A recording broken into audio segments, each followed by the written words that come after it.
जिस रोज ये कानून पास हुआ था उसके साथ और एक कानून भी पार्लियामेंट से पास हुआ था। 1923 में एक लॉ बनता है जो उसको और इस्टेब्लिश करता है औकाफ को। सबसे पहले हम ये जानना चाहते हैं कि आप मुल्क के इतने बड़े तालीमी इदारों से तालीम हासिल की और वहाँ तदरीसी खिदमात भी अंजाम दी हैं, अब अवाम में कानूनी शऊरी बेदारी के लिए सरगर्म है। ये सफ़र कब और कैसे शुरू हुआ? मेन स्ट्रीम न्यूज़पेपर्स हैं, हिंदू है, टाइम्स ऑफ इंडिया, उसमें लिखा जाए, रिपोर्टिंग उसके ऊपर हो, क्लासरूम में डिस्कशंस हों उसके ऊपर, क्योंकि लॉ तो पढ़ाया जाता है स्कूलों में। जो मिशकात के नाम से जो इदारा आपने कायम किया है, इसका पस मंज़र क्या? तो मुस्लिम आइडेंटिटी एक फॉर्म ऑफ चिराग है इन अ नीश इन इंडिया। जैसे नारेबाजी अपने आप में एक सिंबल है, सिंबल से लोग जुड़ते हैं। लोगों ने हाथ पे काला पट्टा बांध लिया। तो डिस्कशन से पहले ही ये बातें आपस में तय कर लेते हैं। जजेस आपस में बातें करते हैं। भी ऐसा लगता है कि जो है ना, ये तहरीक बहुत लंबी चलेगी और इन एहतजाजात का कुछ नतीजा सामने नहीं दिखाई पड़ेगा। तो इस सिलसिले में आप नौजवानों से क्या कहना चाहेंगे? कि साहब, बाबरी मस्जिद डिमोलिशन का क्या कहानी है?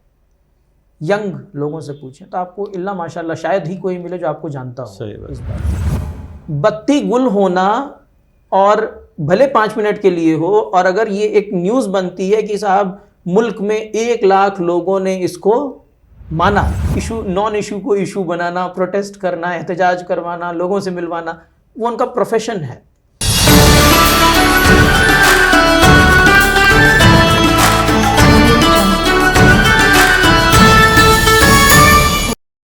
नाजरीन, अलबलाग चैनल के इस ख़ास मुलाकात में आपका इस्तकबाल है। हमारे साथ मौजूद हैं मुल्क के मुमताज़ कानूनी दानिश्वर डॉक्टर निज़ामुद्दीन अहमद सिद्दीकी साहब, जिन्होंने Aligarh Muslim university, south Asian university और जंदल ग्लोबल यूनिवर्सिटी से कानून में आला तालीम हासिल की है। इसके साथ ही साथ उन्होंने Aligarh Muslim university, national law university Kolkata और क्रिसेंट लॉ स्कूल चेन्नई और जिंदल यूनिवर्सिटी में तदरीसी खिदमात अंजाम दी हैं। आजकल वो मिशकात के नाम से एक इदारे के ज़रिए कानूनी आगाही फराहम कर रहे हैं और फ़िक्री तहरीक चला रहे हैं। हम उनसे बातचीत करेंगे वक्फ एक्ट 2025 के कानूनी, आइनी और समाजी पहलुओं पर और इसके ख़िलाफ़ जारी तहरीक के इम्कानात व तकाज़ों पर। डॉक्टर साहब, आपका अलबलाग चैनल में इस्तकबाल है। सबसे पहले हम ये जानना चाहते हैं कि आप मुल्क के इतने बड़े तालीमी इदारों से तालीम हासिल की और वहाँ तदरीसी खिदमात भी अंजाम दी हैं, अब अवाम में कानूनी शऊरी बेदारी के लिए सरगर्म है। ये सफ़र कब और कैसे शुरू हुआ? नहीं, बहुत शुक्रिया आपका, जज़ाकल्लाह खैर, इस प्रोग्राम में इनवाइट करने के लिए और इस टॉपिक पे, वक्फ जैसे टॉपिक पे गुफ्तगू करने के लिए। मैं लॉ की पढ़ाई मैंने अलीगढ़ से की है। 2011 में BLLB किया मैंने अलीगढ़ से। अलीगढ़ के स्कूल से ही पढ़ा मैं, क्योंकि वालिद साहब जो हैं वहीं पे प्रोफेसर थे, और फिर वहाँ से मैं दिल्ली गया, मास्टर्स किया, और फिर जाहिर सी बात है कुछ चीज़ें आपने मेंशन ऑलरेडी की हैं। मेरा इरादा हमेशा से एकेडमिक्स की तरफ था, पढ़ने लिखने का शौक़ था, लॉ को ख़ास तौर पे पढ़ना समझना, और इन इंस्टीट्यूशंस में काम करने के बाद या वहाँ जाने के बाद मुझे ये ऐसा समझ में आया कि जो मुस्लिम आइडेंटिटी है, जिसको कहते हैं आप, उसकी शिनाख्त, या फिर एक मुसलमान कैसे रहता है या एक मुसलमान कैसे रहेगा हिंदुस्तान में, वो सिर्फ जिसको कहते हैं आप सड़कों पर ही प्रॉब्लमेटिक नहीं है। ऐसा नहीं कि सिर्फ सड़कों पे ही मुश्किलात हैं, इंस्टीट्यूशंस में भी मुश्किलात हैं, और वो मुझे फेस हुआ। और हिंदुस्तान के कई एलीट इंस्टीट्यूशंस में मैंने काम भी किया, जैसे जिंदल आपने नाम लिया, तो वहाँ भी मुझे समझ में आया कि मुस्लिम आइडेंटिटी जो है उसको अपने सही फॉर्म में, जिसको कहते हैं आप, एक्सप्रेस करना डिफ़िकल्ट है। वो डिफ़िकल्ट सिर्फ इस वजह से नहीं है कि आपके यहाँ आज की डेट में जो है वो एक पर्टिकुलर तरह की गवर्नमेंट है, सिर्फ ये वजह नहीं है। एक जिस तरीक़े से स्ट्रक्चर होता है एक लिबरल सेक्युलर स्पेस का, उसमें भी अपने आप को मुसलमान कहना या एक्सप्रेस करना मुश्किल होता है। तो ये कुछ चीज़ें हैं जिसकी वजह से आई स्टार्टेड थिंकिंग कि भाई एक आइडेंटिटी का जो है वो कंस्ट्रक्शन लॉ के थ्रू कैसे होता है, और ख़ास तौर पे एक रिलीजियस आइडेंटिटी का कंस्ट्रक्शन लॉ के थ्रू कैसे होता है। एक तो इशू इसमें ये है जिसको आप अटैक या मार्जिनलाइजेशन कहते हैं, लेकिन एक दूसरा पहलू इसका ये है कि आइडेंटिटी को आप कैसे क्रिएट करते हैं, चाहे वो पार्लियामेंट के लॉज हों या फिर जुडिशरी के अपने कवानीन हों। तो ये कुछ बैकग्राउंड है जिसकी वजह से मैं इन चीज़ों पर काम कर रहा हूँ। अच्छा, ये जो मिशकात के नाम से जो इदारा आपने कायम किया है, इसका पस मंज़र क्या? देखिए, मिशकात अपने बहुत ही इनिशियल फेज़ में है, हम उसको प्रोजेक्ट मिशकात कह रहे हैं। और उसके पीछे जो आइडिया है वो हमने सूरह नूर से लिया है कुरान में, जहाँ पे सूरह नूर में अल्लाह को बताने की कोशिश की गई है। कुरान में अल्लाह ख़ुद अपने आप को बताता है कि वो क्या है, उसका तसव्वुर कैसे हो सकता है। तो उसमें एक लफ्ज़ आता है मिशकात, और मिशकात को इंग्लिश में अगर आप ट्रांसलेट करें तो नीश कहलाता है। एक ऐसी जगह जहाँ पे चिराग रखा जाए और फिर उसको वहाँ रखने से, जिसको आप मेहराब भी कहते हैं, वहाँ पे चिराग को रखने से फिर उजाला होता है। तो हमारा जो आइडिया था वो ये था कि जो माइनॉरिटी राइट्स हैं, ख़ास तौर पे जो मुस्लिम आइडेंटिटी है इंडिया में, वो एक्चुअली डिफ़ाइन करेगी इंडिया की डेमोक्रेसी क्या होगी या इंडिया का लिबरल स्पेस क्या होगा। और एक्चुअली माइनॉरिटी राइट्स जो हैं वो किसी भी डेमोक्रेसी को डिफ़ाइन करते हैं। तो मुस्लिम आइडेंटिटी एक फॉर्म ऑफ चिराग है इन अ नीश इन इंडिया। उसकी वजह से आपको पता चलेगा कि हिंदुस्तान तरक्की कर रहा है या नहीं, अपनी सोच में, अपने आइडियल्स में, अपनी फ़िलॉसफी में। तो ये एक जहन में आइडिया था, और उसमें हम कोशिश ये कर रहे हैं कि फ़िल वक्त हमने जो कोशिश की है वो ये कि उसको लॉ के एंगल से हम देखें। जैसे मैंने कहा कि लॉ का आइडेंटिटी कंस्ट्रक्शन लॉ के थ्रू किस तरीके से हो रहा है। शुक्रिया। हम लोग कभी हमारे वफ़ के ऊपर गुफ्तगू करेंगे, वफ़ के कानून, इसकी बहुत सारी गुफ्तगू सोशल मीडिया में, कानूनी में, हमारे टीवी में तो आ चुके हैं, लेकिन फिर भी एक इब्तिदाई या मुख्तसर हिसाब से ये एक्ट जो है आपके नज़दीक वक्फ़ एक्ट 2025 के बुनियादी कानूनी और आईनी नुकात क्या हैं? देखिए, वक्फ़ एक्ट 2025 कुछ ऐसी चीज़ों को अटैक करता है जिस पे औकाफ बेस्ड हैं। जो वक्फ़ का जो तसव्वुर है वो उसको अटैक करता है। तो ये अटैक जो है वो ये नहीं है कि कलेक्टर को ज़्यादा पावर दे दी गई। जाहिर सी बात है ये भी अटैक हैं, लेकिन ये इतने बड़े अटैक नहीं हैं। जो वक्फ़ के तसव्वुर को ख़त्म करे वो अटैक ज़्यादा बड़ा अटैक है। जैसे मैं 2-3 नुक्ते आपको हाईलाइट कर देता हूँ। पहला तो ये कि वक्फ़ एक्ट जो है वो गवर्नमेंट को अलाउ करता है डिफ़ाइन करना कि औकाफ को किस लिए यूज़ किया जाएगा। तो स्टेट विल डिफ़ाइन कि औकाफ किस लिए यूज़ किए जाएंगे, जो कि अपने आप में एक फंडामेंटल अटैक है, क्योंकि औकाफ का नेचर जो है वो रिलीजियस है। तो शरिया उसको बताती है किस लिए यूज़ किया जाएगा, स्टेट का जो लॉ है वो नहीं बताएगा। पहली चीज़ तो ये है। दूसरी चीज़ ये है कि औकाफ क्योंकि मुस्लिम इंस्टीट्यूशन है और उसका शरीयत से बहुत गहरा ताल्लुक़ है, तो उसको मुसलमान ही चलाएंगे, ये उसका नेचर है। लेकिन जब आप इसमें नॉन मुस्लिम को डालते हैं तो फिर आप ये उसका दूसरा नेचर चेंज करते हैं। तीसरी चीज़, जो इंस्टीट्यूशन ऑफ औकाफ इंडिया में जो वक्फ़ हैं, वो बहुत सारे औकाफ, क्योंकि हिंदुस्तान में मुग़लिया सल्तनत थी, हिंदुस्तान में मुसलमानों की हिस्ट्री बहुत पुरानी हिस्ट्री है, और ये जो डॉक्यूमेंटेशन का इशू है ये बड़ा नया है। जब स्टेट बनता है तो ये आप ये समझिए 1947-48 के बाद से चीज़ें शुरू हो रही हैं, ज़्यादा तौर पे दिखाई दे रही हैं। तो मुस्लिम प्रेजेंस इंडिया में कई सौ साल पुरानी प्रेजेंस है। जैसे बाबरी मस्जिद का जो इशू था, इट वॉज बिल्ट इन 1528, बहुत पुराना हिस्ट्री है मुसलमानों की। दिल्ली में जो जामा मस्जिद होगी वो आपकी 1600-1700 की होगी। तो उस वक्त डॉक्यूमेंटेशन नहीं होता था, और वो प्रैक्टिस चली आ रही थी जिसको वक्फ बाय यूज़र कहा जाता है।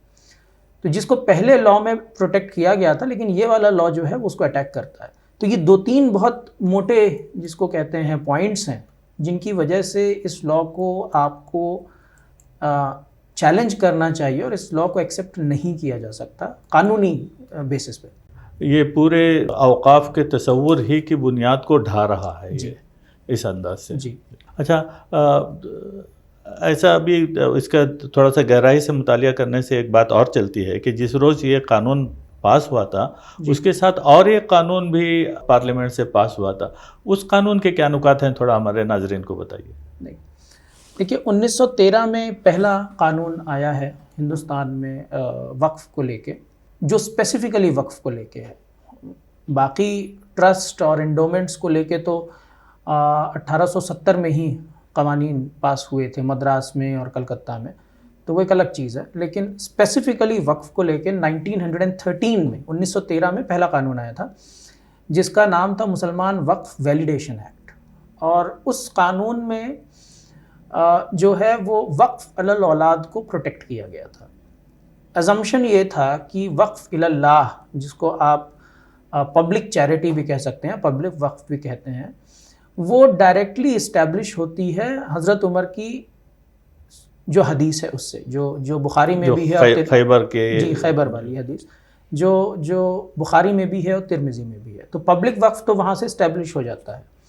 लेकिन जो लोग अपनी फैमिली के नाम पे करना चाहते थे औकाफ, मेरे बच्चों को फ़ायदा हो, वो बड़ा प्रॉब्लमेटिक हो रहा था। वो बार बार कंटेस्ट किया जा रहा था कि साहब ये इस्लाम अलाउ करता है या नहीं करता। तो उसको प्रोटेक्ट करने के लिए 1913 में वो लॉ बना था, मुसलमान वक्फ वैलिडेशन एक्ट। और फिर 1923 में एक लॉ बनता है जो उसको और इस्टेब्लिश करता है औकाफ को, कि साहब ये अब वक्फ को हम ऐसे डिफ़ाइन करेंगे, तो वो डेफिनेशन भी अपनी देता है। 1954 में लॉ बनता है वक्फ का, और 1954 का लॉ जो है वो ख़त्म किया जाता है 1995 से के लॉ से। अच्छा, तो इस वक्त जो वक्फ का लॉ है वो 1995 है। अगर कोई कहता है कि भाई कौन सा लॉ है, इस वक्त इंडिया में वक्फ एक्ट 1995 है, जिसका नाम इन्होंने उम्मीद एक्ट कर दिया है। 1995 है। अमेंडमेंट चेंज को कहते हैं। अमेंडमेंट जो है वो 2025 का है, लेकिन लॉ जो है 1995 का है। तो 95 का लॉ जो है 1954 के लॉ को ख़त्म करता है। तो जब ये ख़त्म करता है तो अब आपके पास कौन से लॉज बचे? आपके पास 95 का लॉ बचा और 2025 का अमेंडमेंट है उसका। बीच में एक 2013 में भी अमेंडमेंट आया था, वो भी उसमें इंक्लूडेड है। एक लॉ और बचता है जो 1923 का लॉ है। तो जब आप 2025 के अमेंडमेंट के ज़रिए वक्फ बाय यूज़र ख़त्म करते हैं या वक्फ अलल औलाद को डाइल्यूट करते हैं, तो आप मुसलमान जो है वो ये कर सकता था कि जब ये लॉ में इसको प्रोटेक्शन नहीं मिल रहा है तो हो सकता है वो दूसरा रूट यूज करता, 1923 का लॉ इस्तेमाल कर वो 1923 का लॉ इस्तेमाल कर सकता था जो इन चीज़ों को प्रोटेक्ट करता है। तो गवर्नमेंट ने क्या किया है कि दो लॉ पास किए हैं। एक तो 2025 अमेंडमेंट जो 95 के लॉ को चेंज करता है, दूसरा एक लॉ जो कि 1923 के लॉ को खिड़की से बाहर फेंक देता है, ख़त्म कर देता है। तो अब जो है वो आपके पास सिर्फ एक रिकोर्स है 95 लॉ की, और जो कि अमेंड की हुई है 2025 में। अब इसमें जो अमेंडमेंट है वो फंडामेंटल प्रॉब्लम है जो हमने डिस्कस किया, वो सुप्रीम कोर्ट के सामने है, अब वो चैलेंज्ड है। इस कानून के पास होने के बाद उससे पहले ही मुस्लिम पर्सनल लॉ बोर्ड ने बताया था कि इस कानून को पास नहीं होना है, और जो है जॉइंट पार्लियामेंट्री कमेटी के सामने भी अपने अश्कालात रखे थे। अलरगम इसके ऊपर जो गुफ्तगू हुई पार्लियामेंट में, गुफ्तगू हुई, इसके अलरगम तादाद की बुनियाद पर इसको पास कर दिया गया। अब ये मामला मुस्लिम जमातों ने, all India Muslim personal law ने कोर्ट में लेकर गए। कोर्ट में सुनवाई हो रही है। जस्टिस संजीव खन्ना की पहले दिन की सुनवाई में ये इशारे मिल रहे थे कि इस कानून पर स्टे लगने वाला है, लेकिन ऐसा नहीं हुआ। फिर दूसरे दिन की मुख्तसर सी सुनवाई में थोड़ा सा रुख तब्दील हुआ। फिर वो इसको जो है अपने रिटायर होने के साथ ही उन्होंने दूसरे बेंच के हवाले इसको कर दिया। इसकी क्या इशारात इससे मिलते हैं? मुस्लिम उम्मा को क्या समझना चाहिए इससे? देखिए, एक चीज़ जो लोगों को समझना ज़रूरी है, दो चीज़ें बल्कि मैं कहूँगा यहाँ पे। एक तो ये कि कोई भी अगर इस तरीके का कानून पास होता है या इस तरीके का कुछ भी हो, जैसे घर में चोरी भी होती है तो आप केस करते हैं ना, पुलिस कंप्लेंट करते हैं, FIR करते हैं, और वो चीज़ आगे बढ़ती है तो वो कोर्ट में जाती है। तो भाई आपके घर में आग लग गई, आपकी गाड़ी को किसी ने टक्कर मार दी, तो भी आप कंप्लेंट करते हैं। तो कहने का मकसद ये है कि अगर आप वक्फ के अमेंडमेंट को कोर्ट में चैलेंज कर रहे हैं तो ये बहुत नेचुरल बात है, मतलब इसमें कुछ एक्स्ट्रा ऑर्डिनरी नहीं लगता, ये करेंगे ही आप करेंगे, तो ये तो आपको करना भी चाहिए। अब सवाल ये है कि उसको कोर्ट कैसे देखती है। तो कोर्ट का जो रुख होता है वो बड़ा जिसको कहते हैं बहुत स्ट्रैटेजिक रुख होता है। कोर्ट जो है वो हमेशा एक तरह की बात नहीं करती, क्योंकि कोर्ट का जो नेचर है कई चीज़ों से डील करती है कोर्ट। एक तो उसको सोसाइटी से डील करना है कि सोसाइटी के जो पब्लिक सेंटिमेंट्स हैं, लगना चाहिए कि कोर्ट जस्टिस कर रही है, तो एक वो सोसाइटी के सेंटिमेंट्स को भी नज़र रखती है। दूसरा वो कोशिश ये करती है कि बहुत ज़्यादा पार्लियामेंट और एग्जीक्यूटिव के साथ, गवर्नमेंट के साथ या पार्लियामेंट के साथ बहुत ज़्यादा फ्रिक्शन ना हो, तो बहुत सारी चीज़ों को बैलेंस करने की कोशिश करते हैं वो, क्योंकि जितना फ्रिक्शन होगा उतना मुश्किल होगा। तो कोर्ट का रुख जो है वो बहुत हद तक उस वक्त के जो जजेस हैं उन पे डिपेंड करता है, या जो चीफ़ जस्टिस हैं ख़ास तौर पे उन पे डिपेंड करता है। किस तरीके की बेंच बनाते हैं वो, कौन कौन उसमें बैठेगा, और अक्सर वो लोग पहले डिस्कस करते हैं कि हम इसको कैसे देखेंगे, है ना। तो ये बहुत सारी स्ट्रैटेजी, वो कोर्ट रूम स्ट्रैटेजी जो होती है वो उस तरीके से होता है। लॉयर्स को वो कितना इंटरटेन करेंगे, कितना वक्त देंगे, किसको कितना सुनेंगे। अच्छा, इसके ऊपर पहले से कोर्ट में आने से पहले ही, जो डिस्कशन से पहले ही ये बातें आपस में तय कर लेते हैं जजेस, आपस में बातें करते हैं। क्योंकि अगर एक बेंच में हम 3 लोग बैठे हुए हैं, फॉर एग्जांपल 3 लोग हैं और तीनों लोग एक बेंच में बैठे हुए हैं, तो बड़ा अटपटा लगेगा कि तीनों एक दूसरे के ख्यालात को नहीं जानते। आप कुछ कह रहे हैं, मैं कुछ कह रहा हूँ, तीसरा कुछ कह रहा है, तो ये बड़ी अजीब सी बात है। तो इस पे बातें होती हैं, इस पे डिस्कशन होता है कि भाई हम इसको कैसे लेंगे, ठीक है। इस पे भी डिस्कशन होता है कि जजमेंट को लिखेगा कौन, ठीक है, कौन आपके साथ है, कौन अलग से लिखेगा, ये सारे डिस्कशंस होते हैं। तो ये स्ट्रेटजी का पार्ट है, कोर्ट रूम स्ट्रेटजी का पार्ट है। तो इसमें ये कहना कि ये जिसको कहते हैं ऊँट किस करवट बैठेगा, ये बड़ा मुश्किल होता है। क्योंकि जैसे आपने इशारा किया जस्टिस संजीव खन्ना का, कि साहब उन्होंने जो है वो बहुत लग रहा था कि बहुत कुछ होगा, लेकिन बहुत कुछ नहीं हुआ। तो वहाँ पे उन्होंने गवर्नमेंट की प्रॉमिस पे जिसको कहते हैं चीज़ों को एक्सेप्ट किया है कि साहब आप जो हैं वो औकाफ का नेचर चेंज नहीं करेंगे, ठीक है। और गवर्नमेंट ने कहा ठीक है साहब हम नहीं करेंगे, लेकिन गवर्नमेंट हमेशा अपने प्रॉमिस पे उतरती नहीं है ना। और कोर्ट ने ऑन पेपर कुछ स्टे भी नहीं दिया है। तो कहने का मतलब ये है कि ये किस करवट बैठेगा ऊँट, ये मुश्किल होता है, और इस वजह से आपको लगातार कोशिश करनी पड़ती है। लेकिन जो प्रेजेंट चीफ जस्टिस हैं या पुराने चीफ जस्टिस हैं, उनसे तवक्को, जो मुझे पर्सनली लगता है कि आप अच्छी तवक्को कर सकते हैं कोर्ट से। अच्छा, आप देखिए, एज ए सिटीज़न आपके पास फेथ और ट्रस्ट तो होना ज़रूरी है कोर्ट में, क्योंकि उसके अलावा आप कहाँ जाएंगे, वो तो होना ज़रूरी है। लेकिन ये कि जिस तरीके से कोर्ट इस वक्त चल रही है, सुप्रीम कोर्ट इतनी वीक नहीं है आज की डेट में, जो कुछ साल पहले थी। अब सुप्रीम कोर्ट असर्ट कर रही है अपने आप को, तो मुझे लगता है कि आप काफ़ी कुछ उम्मीद कर सकते हैं। नहीं, अभी जो ये है, अभी जस्टिस B.R. गवई अभी बने हैं जी, एक तो दलित हैं, जी, दूसरे बुद्धिस्ट हैं। जी, तो उन्होंने अभी इशारा दिया है कि अभी जो कल सुनवाई होने वाली है जी, उसको उन्होंने पूरे दिन की सुनवाई का इंदिया दिया है। जी, अब पता नहीं ये पूरे दिन में कितना डिस्कस कर पाते हैं, क्या होता है। जी। आपके नज़दीक ये कितना लंबा चल सकता है और उम्मत को कितना होशियार रहना है इस सिलसिले में?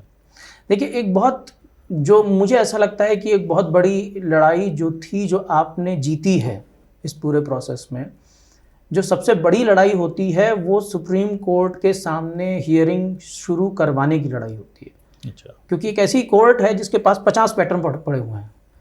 CA आज तक चल रहा है, नई सुनवाई हो रही है, बहुत सारे केसेस पड़े हुए हैं, ठीक है। लोग बहुत सारे जेल में बंद हैं, कहीं कुछ हो रहा है, कहीं कुछ हो रहा है, बहुत सारे केसेस पड़े हुए हैं। और लॉयर जब कोर्ट में जाते हैं तो वो कोशिश ये करते हैं कि मैं ये जजेस को याद दिलाऊं।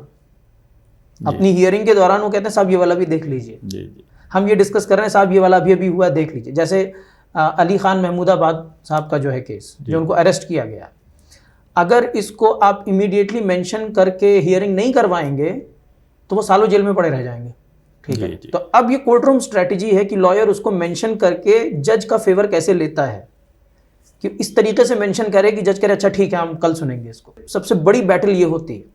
तो वक्फ के मैटर में मुझे लगता है ये बड़ी बैटल आपने जीती है, क्योंकि अमेंडमेंट पास होने के फ़ौरन बाद आप कोर्ट को ये समझाने के लिए तैयार हो, सक्सेसफुल हो गए, कि सफल हो गए कि कोर्ट सुने इसको, यह अहमियत का हामिल है। हाँ, इसकी यह अहमियत का हामिल है, इसको जो फ़ौरन सुना जाए, पहली चीज़। और जस्टिस संजीव खन्ना ने कहा कि अभी कुछ भी नहीं करेंगे, तो विच मीन्स ये बड़ी इमीडिएट चीज़ है। और उसके बाद जब जस्टिस गवई आते हैं और पहले ही दिन ये कहा जाता है कि साहब आपके सामने ये केस, और भी बहुत सारे केस होंगे, ये है, इसको ज़रा देखिए। और अगर जस्टिस गवई ये कहते हैं कि हम एक दिन पूरा इसको सुनेंगे, ये अपने आप में बहुत बड़ी बात है। कहने का मतलब आप उसको बहुत इंपॉर्टेंस दे रहे हैं जी। आपके पास बहुत केसेस हैं, लेकिन किसी एक केस को आप इतनी इंपॉर्टेंस दे रहे हैं कि you are going to listen to throughout the day. तो मुझे ऐसा लगता है कि जुडिशरी जो है वो उसका रुख इस वक्त बहुत अच्छा है, वो सुनना चाहती है, चीज़ों को रिजॉल्व करना चाहती है, और वो बड़ी पॉजिटिव एटीट्यूड के साथ बैठी है। अदरवाइज वो रिजेक्ट कर देती। मैंने बताया सीए आज तक नहीं सुना जा रहा है, ज्ञानवापी और उन चीज़ों में आप देख ही रहे हैं कि क्या रुख था जुडिशरी का। अब ये कितना लंबा चलेगा ये हम नहीं कह सकते। उसकी वजह ये है कि अगर जब स्टेटमेंट्स की बातें आएंगी या एविडेंसेस की बातें आएंगी, तो फिर पार्टीज एडजर्नमेंट्स लेना स्टार्ट कर देती हैं। गवर्नमेंट कहेगी साहब हमें 2 हफ्ते का टाइम दे दीजिए, हमें 4 हफ्ते का टाइम दे दीजिए, हम ठीक से तैयार नहीं हैं, या स्टेटमेंट लेना। तो मुझे ऐसा लगता है कोई भी लड़ाई जो सालों चलती है तो ये इमीडिएट तो ख़त्म नहीं होगा। ये ज़रूर हो सकता है कि ऑन पेपर स्टे आ जाए या इस तरीके का कोई ऑर्डर आ जाए कोर्ट का कि जब तक जजमेंट नहीं होगा आप इसमें कुछ नहीं करेंगे। अगर वो होता है तो आपके लिए ये जीत है। अब हम चलते हैं एहतिजाजात और इस सियासत के ऊपर।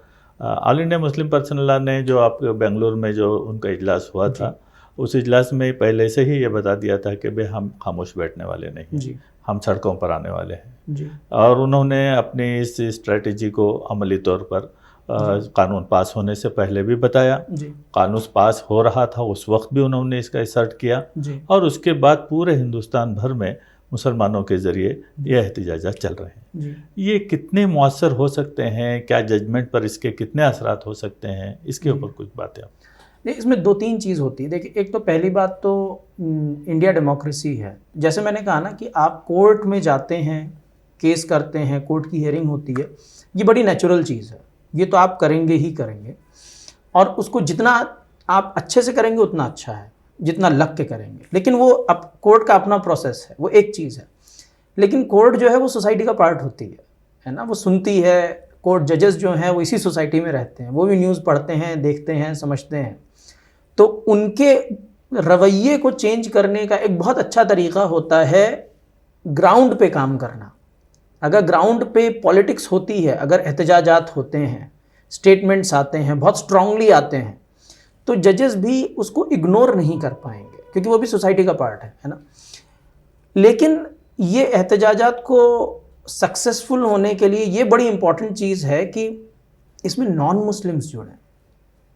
ये जब तक कि मेन स्ट्रीम इशू नहीं बनेगा, आपका इसमें सफल होना मुश्किल हो जाता है। और मैं ये देख रहा हूँ कि अभी तक ये मेन स्ट्रीम इशू नहीं बन पाया है।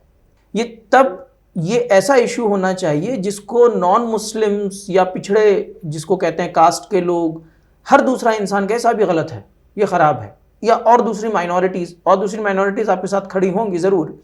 लेकिन जब तक ये मेन स्ट्रीम इशू, अब मेन स्ट्रीम इशू कैसे है, प्रोफेसर्स उसके ऊपर लिखें, या मेन स्ट्रीम मीडिया चैनल्स जो हैं, जो NDTV है और जो चैनल्स हैं, उनमें ये बातें आएँ, उनमें रिपोर्टिंग हो एहतजाजात की। मेन स्ट्रीम न्यूज़पेपर्स हैं, हिंदू है, टाइम्स ऑफ इंडिया, उसमें लिखा जाए, रिपोर्टिंग उसके ऊपर हो, क्लासरूम में डिस्कशंस हों उसके ऊपर, क्योंकि लॉ तो पढ़ाया जाता है स्कूलों में, लॉ स्कूल्स में। जब तक वो चीज़ें नहीं होंगी, वो जो प्रेशर आप सोच रहे हैं बिल्ड होना, वो उतना नहीं होगा जिससे कुछ हो सके। अच्छा, ये तो आपने बहुत अच्छी बात कही कि इसके असरात हो सकता है जजमेंट में हो जाएं, क्योंकि वो हमारी सोसाइटी का हिस्सा बिल्कुल है, हो सकते हैं। लेकिन कुछ लोगों का ख्याल है कि ये अब्स काम है, इससे कुछ होने वाला नहीं है। इस सिलसिले में उन लोगों के लिए आप क्या कहना चाहेंगे? देखिए, एक तो लोगों को ये समझना ज़रूरी है कि आप एक डेमोक्रेसी में रहते हैं, और डेमोक्रेसी में जो अभी कुछ दिन पहले, 1-2 दिन पहले प्रोग्राम भी हुआ था हमारे यहाँ, जो मैंने जिसमें डिस्कस भी किया था। डेमोक्रेसी में पॉलिटिक्स फंडामेंटल होती है। आप जब तक किसी चीज़ की पॉलिटिक्स नहीं करेंगे आप उस चीज़ को अचीव नहीं कर सकते, ये पॉसिबल नहीं है, डेमोक्रेसी का नेचर होता है।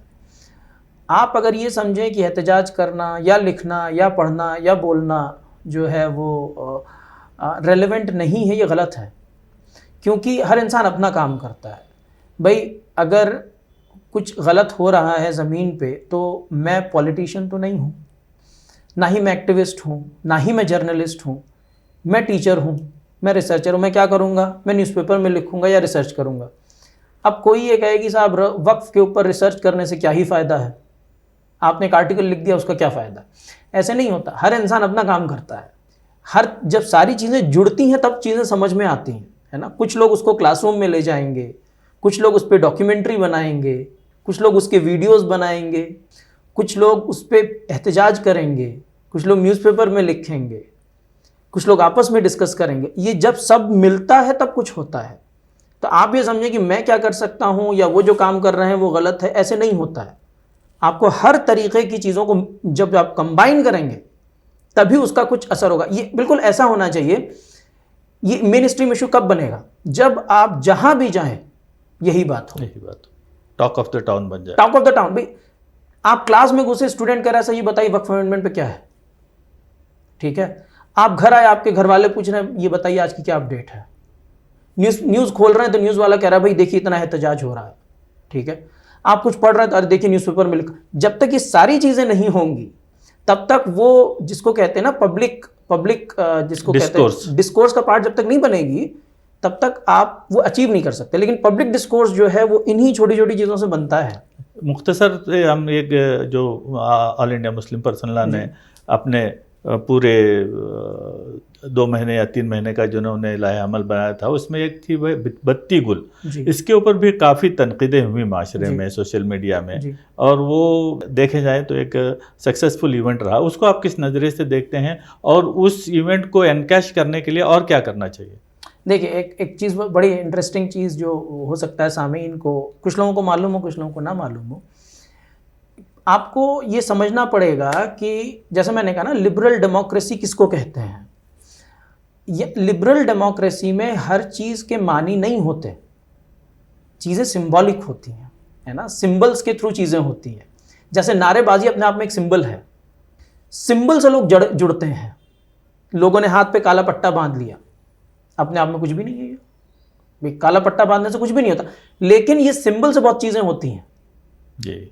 आप प्लेकार्ड लेके खड़े हो गए, कुछ भी नहीं है ये अपने आप में, सही बात, लेकिन उसका असर होता है। क्यों? क्योंकि डेमोक्रेसी में ये लैंग्वेज है डेमोक्रेसी की, ठीक है।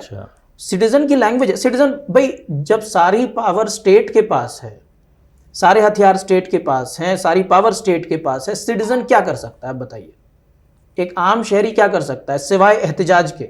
और एहतजाज भी वो ऐसा नहीं कर सकता कि जिससे कुछ प्रॉपर्टी खराब हो या कुछ हो, सब जेल चले जाए।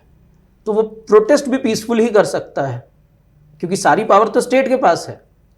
तो आप जब तक सिंबल के थ्रू अपने आप को एक्सप्रेस नहीं करेंगे आप कुछ अचीव नहीं कर सकते। तो ये जो बत्ती गुल वाली चीज़ है, आप इसको ऐसे ना देखें कि साहब इसकी क्या मानी हुई, लाइट बंद कर दिए क्या मानी हुई, ऐसे नहीं होता है। बत्ती गुल होना और भले 5 मिनट के लिए हो, और अगर ये एक न्यूज़ बनती है कि साहब मुल्क में 1 लाख लोगों ने इसको माना, तो ये दिखाता है कि उस एक आवाज़ पे 1 लाख लोग खड़े हैं, जी। ये असर है उसका। तो इसको इस तरीके से देखा जाता है। डेमोक्रेसी की लैंग्वेज है ये आपको समझना पड़ेगा लोगों को। नहीं, इसके ज़रिए से अब ये वो जो बहुत अच्छा और कामयाब तरीन बत्ती गुल तहरीक चली, इसको और एनकैश करने के लिए क्या किया जा सकता है? देखिए कुछ तो इन लोगों ने अपनी स्ट्रैटेजीज़ बनाई होंगी। जो सबसे अच्छी चीज़ जो हुई है वो ये हुई है कि मुस्लिम तंजीमों ने ये एक्सेप्ट किया और अग्री किया कि हम किसी एक के पीछे खड़े होंगे। तो पर्सनल लॉ बोर्ड को आगे किया और सब लोग उसके पीछे खड़े हैं। ये अपने आप में सबसे पहले बड़ी अच्छी बात है ताकि तरह तरह के बयानात ना आए। एक चीज़ तो ये है। शुरू में कुछ लोगों ने जो है प्रोटेस्ट वगैरह की तनकीद की थी कि नहीं होना चाहिए, नहीं, लेकिन वो उस चीज़ को आगे लेके गए जी। दूसरी चीज़ जो उन्होंने की, जो मुझे लगता है बहुत अच्छा काम किया, कि शुरुआत में उनको ये समझ में आया कि प्रोटेस्ट करना सिर्फ हम अगर करेंगे तो मुश्किल है जी। क्योंकि पर्सनल लॉ बोर्ड कोई पॉलिटिकल ऑर्गेनाइजेशन नहीं है, सही या और भी जो तंजीमें हैं वो नहीं हैं। तो उन्होंने जो है वो AIMIM के साथ हाथ मिलाया है, असदुद्दीन ओवैसी साहब की पार्टी के साथ, जो मुझे लगता है कि काफ़ी अच्छी चीज़ है, क्योंकि एक पॉलिटिकल पार्टी जो है वो यही काम करती है, जी जी उसका स्पेशलाइजेशन होता है ना। इशू, नॉन इशू को इशू बनाना, प्रोटेस्ट करना, एहतजाज करवाना, लोगों से मिलवाना, वो उनका प्रोफेशन है। तो जब आप उनके साथ जुड़े हैं तो अब आप उस टेक्निक को यूज़ कर सकते हैं। तो अब आपके जलसे होंगे तो उसमें ज़्यादा लोग आएंगे, आपकी बातें ज़्यादा होंगी। तो आई थिंक ये बड़ा अच्छा काम किया उन्होंने कि पॉलिटिकली अपने आप को अलाइन किया है, और उसी के थ्रू फिर वो और पॉलिटिकल पार्टी से अलाइन होना चाहा उन्होंने। ये काम इन्होंने बिहार में कुछ पॉलिटिकल पार्टीज या साउथ में पॉलिटिकल पार्टीज से करने की कोशिश की थी, जी जी लेकिन उन्होंने साथ नहीं दिया, है ना। जैसे JDU है या फिर और दूसरी पार्टीज हैं साउथ में भी, तो ये क्योंकि सक्सेसफुल नहीं हुआ तो इन्होंने क्योंकि MIM से किया, which I think is a very good thing, क्योंकि दोनों लोग एक ही उस पर हैं। अब ये इसको और आगे कैसे ले जाते हैं, मुझे ऐसा लगता है एक चीज़ जो अभी करना ज़रूरी है, जो अभी तक नहीं हो पाई है, वो अवामुन नास में उसका जाना और पब्लिक डिस्कोर्स का पार्ट बनना, ये थोड़ा सा अभी नहीं हो पा रहा है। लेकिन ये भी इंशाल्लाह होगा, अगर धीरे धीरे मूवमेंट तूल पकड़ेगा तो इंशाल्लाह ये होगा। जी जी जी। इसमें एक अच्छी बात जो मुस्लिम पर्सनल लॉ बोर्ड या इससे जुड़े हुए लोगों से सामने आई कि पहलगाम वाक़या हो गया, जी फ़ौरन ही उन्होंने डिसीजन लिया कि कुछ दिनों के लिए हम अपने एहतजाजात को रोकेंगे। जी उसके बाद जो है ना जंग की सूरत हाल सामने आई, जी तो उसके दौरान भी उन्होंने ये फैसला लिया कि इन अय्याम में हम लोग एहतजाजात को रोकेंगे। इसके ऊपर भी काफ़ी बहसें हुई। IPL था, वो चल रहा था, वो एंटरटेनमेंट हो रहा था, और तो इस तरफ से हमारे लोग जो हैं, ये जो मुस्लिम पर्सनल लॉ बोर्ड और मुस्लिम जमातें उसकी बाकायदा उसकी बारीकियों पर नज़र रख कर उसको फैसले ले रहे थे। इसमें आप क्या कहेंगे? नहीं, इसमें कई चीज़ें हैं। एक तो पहली बात तो बहुत सारी चीज़ें जो है ना वो अवामुन नास के फैसले की नहीं होती हैं, है ना। कोई भी अगर आपकी तंजीम है तो आपको उसके अंदर कॉन्फिडेंस दिखाना चाहिए।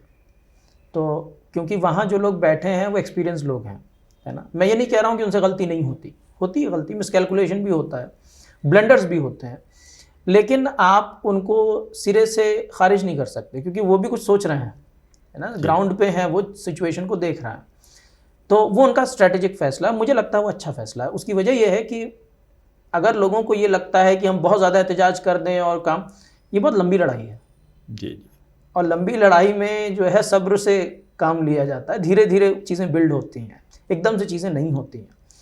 तो आप अगर एहतजाज को रोक भी देते हैं फिर स्टार्ट करते हैं, कोई दिक्कत नहीं है, क्योंकि 6 महीने साल भर की चीज़ है, कई साल की चीज़ है, ये तो चलती ही रहेगी, है ना। तो ये उनका अच्छा फैसला था, मुझे ऐसा लगता है कि अच्छा फैसला है। और ख़ास तौर पे एक ऐसा वक्त जब मुल्क लड़ाई की कगार पे हो, मुझे नहीं लगता कि वहाँ पे बहुत ज़्यादा पॉलिटिकल चीज़ें देखनी चाहिए। ठीक है, IPL क्यों नहीं बंद हुआ, ये IPL वालों को सोचना चाहिए कि उन्होंने क्यों बंद नहीं किया, क्या होना चाहिए या नहीं होना चाहिए, ये उनके समझने की बात है। लेकिन जब दो आप मुल्क जो बिल्कुल जुड़े हुए हैं एक दूसरे से, अगर वो लड़ाई की कगार पे हैं और लड़ाई शुरू भी हो गई है थोड़ी बहुत, तो मुझे लगता है कि बहुत सारी चीज़ों को दरकिनार करके आपको उस चीज़ पे फोकस करना चाहिए। ये दानिशमंदाना फैसला, जी बिल्कुल दानिशमंदाना फैसला है।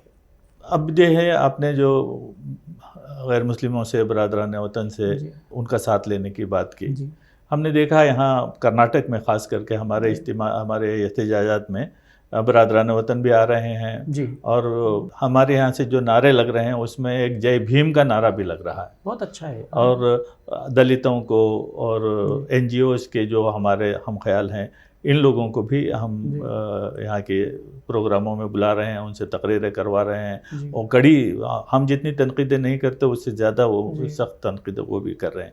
अब बारिश का मौसम सामने है, बारिश के मौसम में तो एहतजाजात, सड़कों पर आना बहुत मुश्किल है।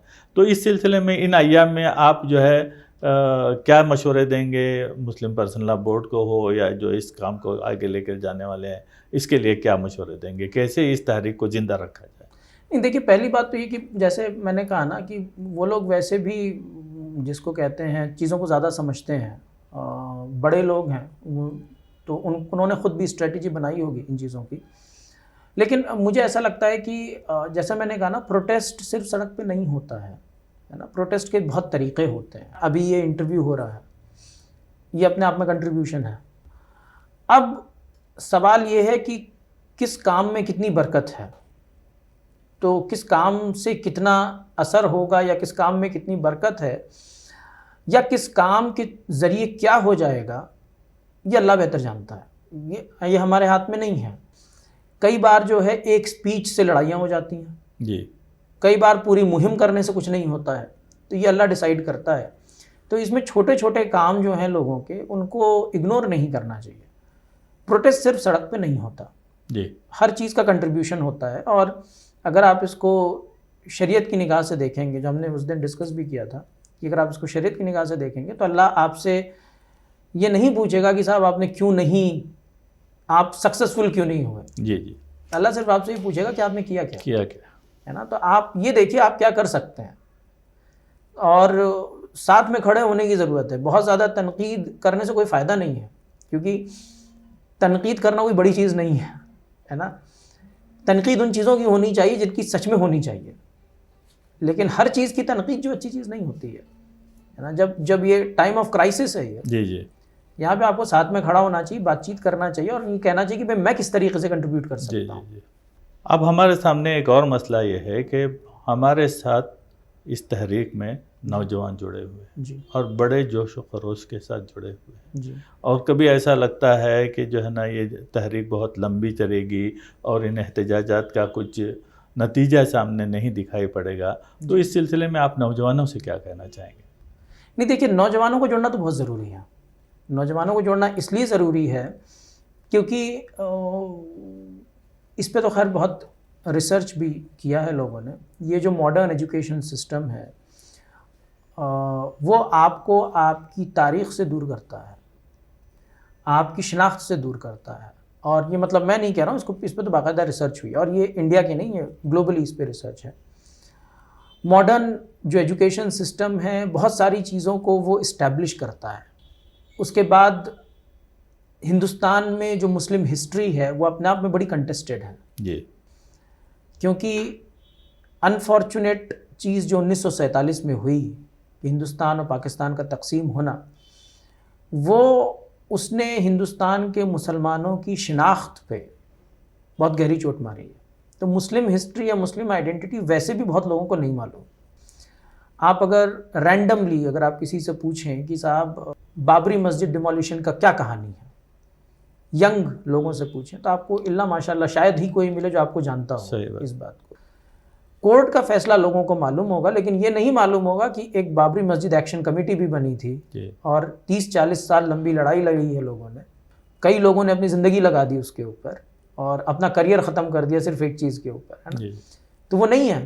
तो जब तक नौजवान इस तहरीक से नहीं जुड़ेंगे, उनको अपनी शनाख्त नहीं मिलेगी। तो मुझे लगता है नौजवानों को जोड़ना बहुत ज़रूरी है, क्योंकि ये लड़ाई लंबी लड़ाई है, 10 साल, 20 साल, 30 साल डेमोक्रेसी के अंदर ये आप लड़ते ही रहेंगे।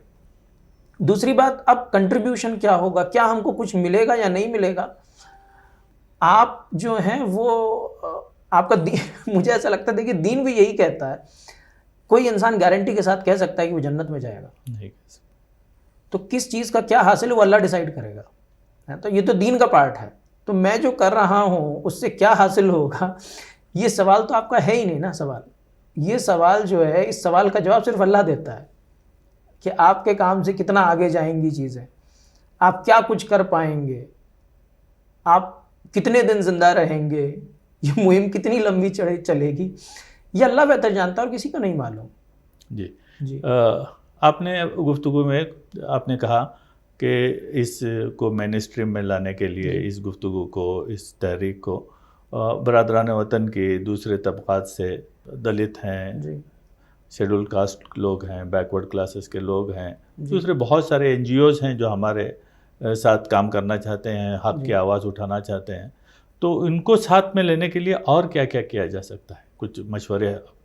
देखिए, इसमें जो बहुत इम्पॉर्टेंट काम होता है, जो पॉलिटिक्स जिस पे बेस्ड होती है, जो अक्सर लोगों को इस बात का शायद अंदाज़ा नहीं है, पॉलिटिक्स जो है वो स्पीच पे डिपेंडेंट नहीं होती। जी जो हम लोग देखते हैं ना इलेक्शन में कि नेता जो आए वो इतने लोगों को उन्होंने भाषण दिया, कितने लोग आए थे, उससे इलेक्शन डिसाइड नहीं होता है। पॉलिटिक्स उससे नहीं होती, पॉलिटिक्स मीटिंग से होती है, जिसको क्लोज डोर मीटिंग कहा जाता है। अच्छा। उन लोगों से मीटिंग की जाए जो इम्पोर्टेंट लोग हैं। दलित का जैसे हम लोग इस वक्त कर्नाटका में हैं या बेंगलोर में हैं, तो यहाँ शेड्यूल कास्ट के कौन से लीडर्स हैं या ओबीसी के कौन से लीडर्स हैं या कौन नॉन मुस्लिम लोग हैं जो हमारे साथ खड़े हो सकते हैं। पॉलिटिक्स का एक तरीका ये है जो बहुत ही स्ट्रैटेजिकली मैं बताऊं आपको, जब आप इलेक्शन लड़ते हैं, ये तो खैर इलेक्शन वाली पॉलिटिक्स नहीं है, लेकिन फिर भी पॉलिटिक्स में एक चीज़ जो बहुत इंपॉर्टेंट है, जो अल्लामा इकबाल भी कहते हैं कि जमहूरियत वो तर्ज हुकूमत है कि जिसको कहते हैं गिना करते हैं तोला नहीं करते। हाँ, गिना करते हैं तोला नहीं करते। ये काउंटिंग की चीज़ है। तो आप उन लोगों से जुड़ते हैं जिनके पीछे लोग खड़े हैं। जी जी। कौन कितने लोगों को इन्फ्लुएंस कर सकता है, तो आप उन लोगों को आइडेंटिफाई करते हैं और वो धीरे धीरे छोटी छोटी मीटिंग्स करके आप उसको बिल्ड करते हैं। और वो लंबा टाइम है और वो मीटिंग्स के थ्रू होता है। वो मीटिंग डिपेंड करता है, किसी से आप चाय पे मिल रहे हैं, किसी से खाने पे मिल रहे हैं, किसी से उसके घर पे मिल रहे हैं, किसी से अपने ऑफिस में मिल रहे हैं, किसी को मीटिंग में बुलाया है आपने, किसी से आपने कहा कि साहब जो है हम एक प्रोग्राम कर रहे हैं, आप आके स्पीच दे दीजिए। ये अलग अलग तरीके हैं काम करने के।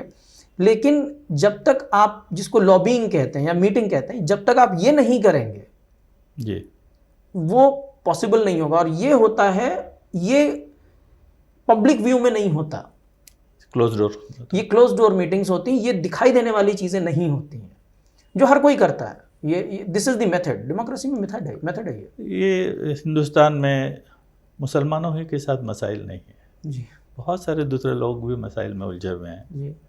लेकिन हम लोग जब ऐसा लगता है माशरे में, इसलिए भी मुसलमान बदनाम है कि ये सिर्फ अपनी बात करते हैं जी। दूसरे जैन हैं, बुद्धिस्ट हैं, उनकी बहुत सारे मसाइल हैं, उनके बहुत सारे केसेस, जिस तरह से ये औकाफ का केस अभी कोर्ट में है, उनके बहुत सारे केसेस कोर्ट में हैं। हमने कभी उनके मसाइल में आवाज़ उठाने की कोशिश नहीं की। हमें अभी हाल ही में बम्बई में वो जैन के किसी मंदिर को तोड़ा गया तो वो लोग प्रोटेस्ट करने के लिए आ गए, तो हमारे साथ ही उनके साथ नहीं जुड़े। जब हम उनका साथ चाहते हैं तो हमें तो उनका साथ देना चाहिए ना। बिल्कुल देना चाहिए। मैं आपको एक मेरे जहन में एक जिसको कहते हैं इंसिडेंट आता है। एक सोशल मीडिया प्लेटफॉर्म पे, लिंक्डइन सोशल मीडिया प्लेटफॉर्म है, मैं उसी पे हूँ और किसी पे नहीं हूँ मैं। तो वहाँ पे एक साहब ने बड़ा अच्छा पोस्ट डाला था काफ़ी कुछ टाइम पहले जी। उन्होंने कहा देखिए, जब उडुपी में, कर्नाटका में जी, नॉन मुस्लिम कॉलेज या गवर्नमेंट कॉलेज हिजाब की इजाज़त नहीं देता है तो मुल्क भर में एहतजाज होता है जी। इतना एहतजाज होता है कि साहब वो केस भी हो जाता है और सुप्रीम कोर्ट तक पहुंच जाता है और लोग लिखते हैं और बहुत सारी चीज़ें। उन्होंने कहा लखनऊ में एक मुसलमान कॉलेज है जिसने हिजाब की इजाज़त नहीं दी, मुसलमानों ने उस पर लिखा क्यों नहीं? मुसलमानों ने चैलेंज नहीं किया। ये है प्रॉब्लम। जब आपको वहाँ प्रॉब्लम होनी चाहिए तो यहाँ भी प्रॉब्लम होनी चाहिए। जब आप अपने लिए बोल रहे हैं तो सामने वाले के लिए बोलना पड़ेगा आपको। जो आप कह रहे हैं, आप चाहते हैं कि वो आपके लिए खड़े हों तो फिर आपको भी उनके लिए खड़ा होना पड़ेगा भाई, ठीक है। आप ये चाहते हैं कि भी इलेक्शन में हमारे लिए वोट डालें तो फिर उनके लिए भी आपको वोट डालना पड़ेगा। आप अपने स्पेसेस को एक्सक्लूसिव नहीं बना सकते कि साहब इसमें सिर्फ मुसलमान रहेंगे, सिर्फ हम ही रहेंगे, हम ही बात करेंगे। ये पॉसिबल नहीं है। आपको कम्युनिटी के लेवल पे इंटरेक्शन होना ज़रूरी है। Inter community. जब प्रॉफिट मोहम्मद सल्लल्लाहु अलैहि वसल्लम जब सबसे पहले मदीना जाते हैं तो सबसे पहला काम ये करते हैं कम्युनिटी के लेवल पे। मस्जिद नबवी तो अपनी जगह है, इन कम्युनिटी के लेवल पे सबसे पहले वो ये करते हैं कि एक ऐसा स्टैंडर्ड बना दिया जाए जिससे लोग आपस में मिलते रहें या लड़ाइयाँ ना हो लोगों के बीच में।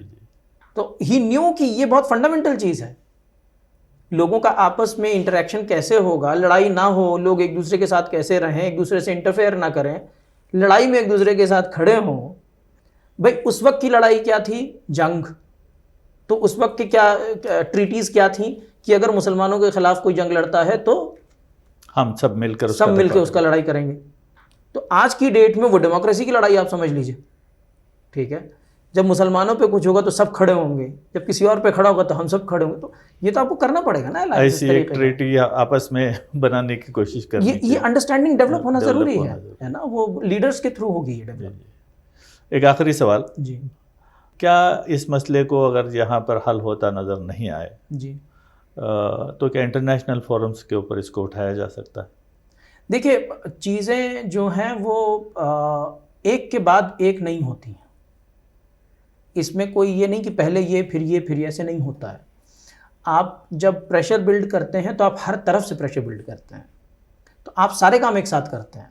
आप जो है वो, जैसा मैंने कहा ना, आप डॉक्यूमेंट्री भी आप बनाते हैं, आप केस भी लड़ते हैं कोर्ट में, आप प्रोटेस्ट भी करते हैं, आप इंटरनेशनल मीडिया को भी इन्वॉल्व करते हैं, आप इंटरनेशनल ऑर्गेनाइजेशंस को इन्वॉल्व करते हैं, आप NGOs को इन्वॉल्व करते हैं, आप इंटरनेशनल डिप्लोमेसी में जाते हैं। जी। ठीक है, आप ये सारे काम एक साथ करते हैं, तो ये एक के बाद एक चीज़ नहीं है। जो मुसलमान हिंदुस्तान के बाहर हैं, जो अच्छी पोजीशंस पे हैं, उनसे बात करनी चाहिए आपको। जिनकी वहाँ की गवर्नमेंट से मरासिम है, तो वो बाहर से प्रेशर बनता है। कोई NGOs हैं जो बाहर काम कर रही हैं, उनको जो है वो मटेरियल, क्योंकि भाई ज़मीन पे तो है नहीं वो, तो उनको भी पता करना होता है कि भाई ज़मीन पे क्या हो रहा है हिंदुस्तान में। तो उनके साथ अगर आप कोलैबोरेट करें और वो रिपोर्ट्स बनाएं और वो रिपोर्ट्स को सर्कुलेट करें, जी। तो वो प्रेशर बिल्ड होता है। मैं बहुत छोटा सा एग्जांपल देता हूँ। पहलगाम अटैक हुआ, पहलगाम के बाद इंडिया ने अटैक किया, सारी चीज़ें हुई। इस वक्त गवर्नमेंट ने एक पैनल बनाया है डिप्लोमेसी का। जी। क्यों बनाया?